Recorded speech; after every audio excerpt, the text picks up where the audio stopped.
According to science, this is what age you'll peak at for everything throughout your life. So the most attractive age for a woman is 20, while women seem to find men increasingly attractive as they age, maxing out at 48. 48 is also coincidentally the age when men will make the most money. Regardless of attraction though, 26 is the ideal age to find a partner for marriage, and 27 to conceive children. Strength peaks around 25 years old, so make sure you're at the gym when you're young to optimize your physique. Interestingly though, you'll have the most body confidence when you're 77 years old. 18-year-olds have the highest brain processing power of any age, but 8-year-olds are actually the best at learning new languages.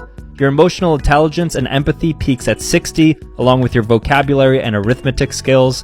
23-year-olds have the highest life satisfaction, but the age when you'll be the happiest, by a long shot, is 69. Nice. How much will kill you?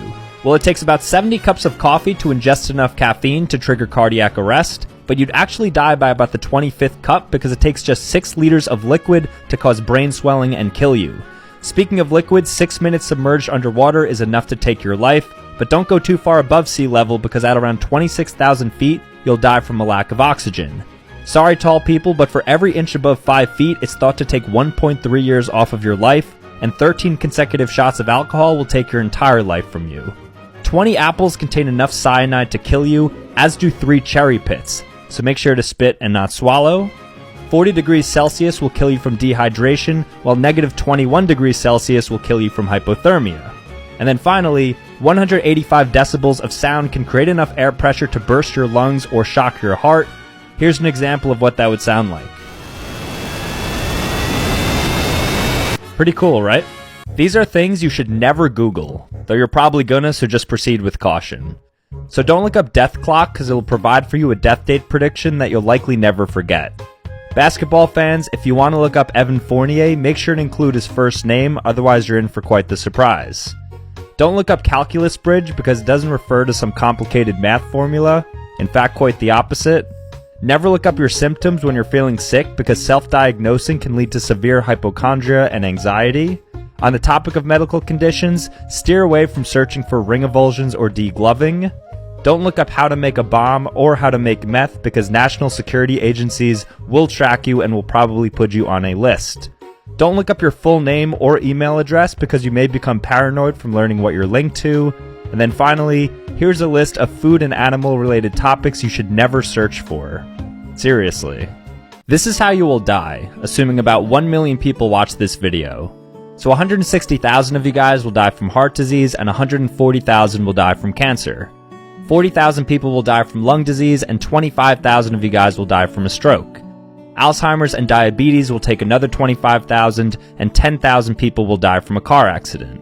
1,000 of you guys will die from intercourse, not the worst way to go out, and at least one of you guys will die from fapping. 800 of you guys will be murdered and 300 will die from natural disasters. The rest of you guys will die from miscellaneous diseases and accidental deaths, and, statistically speaking, at least one of you guys watching this video will die tomorrow. So live your life. These are the most likely things to destroy the world. So a global pandemic with a mortality rate of 25% would likely fracture civilization enough to indirectly kill the survivors. A major asteroid impact like Chicxulub, which wiped out the dinosaurs, can theoretically occur, although scientists are becoming more confident in their deflection technology. A supervolcano like the Yellowstone volcano, which is due to erupt any day now, would not only cover large areas of landmass in soot and ash, but also lead to ice ages that would kill humanity. For nuclear war, the good news is that the bombings themselves likely wouldn't render humans extinct. The bad news is that it would cause a nuclear winter, which would. This would cause world temperatures to drop so quickly that life would probably be impossible to live.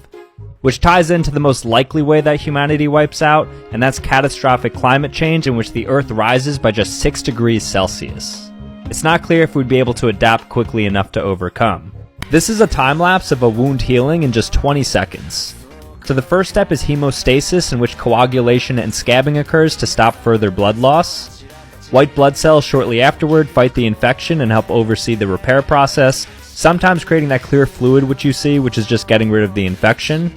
Eventually, red blood cells arrive to help build new tissue and create collagen and other tissues to begin the proper healing. This is where scarring can sometimes occur. And then lastly, the new tissue continues to mold itself and gets stronger so that it properly heals, and in some cases is even stronger than before. Pretty cool, right?